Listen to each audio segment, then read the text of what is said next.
за всички мои нови последователи и тези, които ме следват отдавна. Днес ще ви кажа за един механизъм, който се случва с нас, тогава когато на нас ни бъде предоставена информация, която не разбираме. Първото нещо, което нашия мозък прави, когато се сблъска с такава информация, е да намери смисъл на тази информация. Когато някой ни говори неща с терминология или напълно непозната на нас информация, веднага мозъка ни започва да търси смисъл. Ако вашия опонент, с който вие разговаряте, говори за своите идеи, които многократно надхвърлят вашите виждания, то тогава вашия мозък ще търси смисъл и най-вероятно няма да го намери. И в това няма нищо лошо. Втория вариант е, ако продължавате да търсите смисъл в това, което не разбирате, най-вероятно вашия мозък ще подаде сигнал, че това е опасно. Защото не намира смисъл и защото е непознато.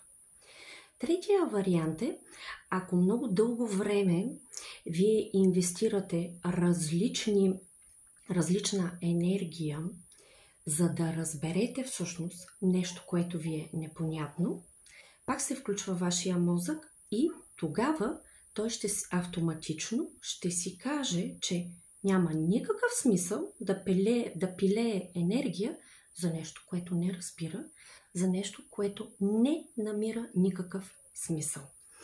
И всъщност как този сценарий се отразява на нашето поведение. Първия вариант е ние просто да сменим темата. Втория вариант е изобщо да спрем да слушаме. Третия вариант е да се правим, че разбираме, а всъщност за да не се изложим. И четвъртия ми е любим на мене. Винаги съм се възхищавала на четвъртия вариант. И това е да заклеймим информацията, която достига до нас. Да я етикетираме на секундата. И не само това, ние ще заклеймим човека и ще го етикетираме. И тук ще ви дам един много прост принцип. И то е, че когато не разбираме нещо, мозъка ни се опитва да го смели и ако не успее, мозъка реагира инстинктивно, което означава, че има 3 инстинктивни реакции и те са автоматични. Първата реакция е бий се, втората реакция е замръзни, третата реакция е бягай.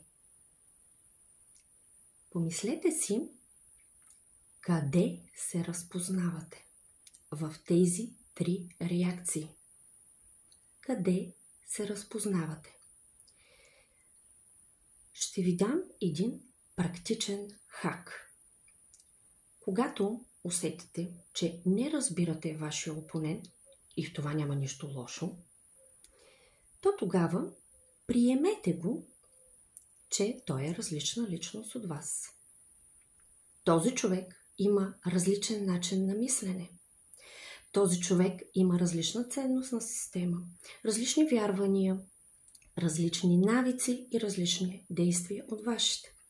И този човек има своя собствена реалност, която е в неговата глава. И тя е различна от вашата реалност. И в това няма нищо лошо. Лошото и грозната истина е, че мозъкът се страхува от всичко, в което не намира смисъл, от всичко, което му е непознато. И, скъпи приятели, това е еволюционен механизъм за оцеляване. Но още по-грозната истина е, не че вие няма да разберете информацията, която ви се предоставя. Напротив, ще я разберете. Но се страхувате всъщност да разберете себе си.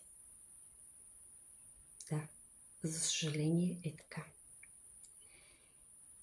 И пътя на себепознанието започва от момента, в който вие застанете пред себе си и решите, че ще търсите истината в себе си. С вас е Ваня Йорданова, NLP практик и треньор по личностно развитие в сферата на себепознанието. Последвайте ме за още практични хакове. Желая ви лек и успешен ден!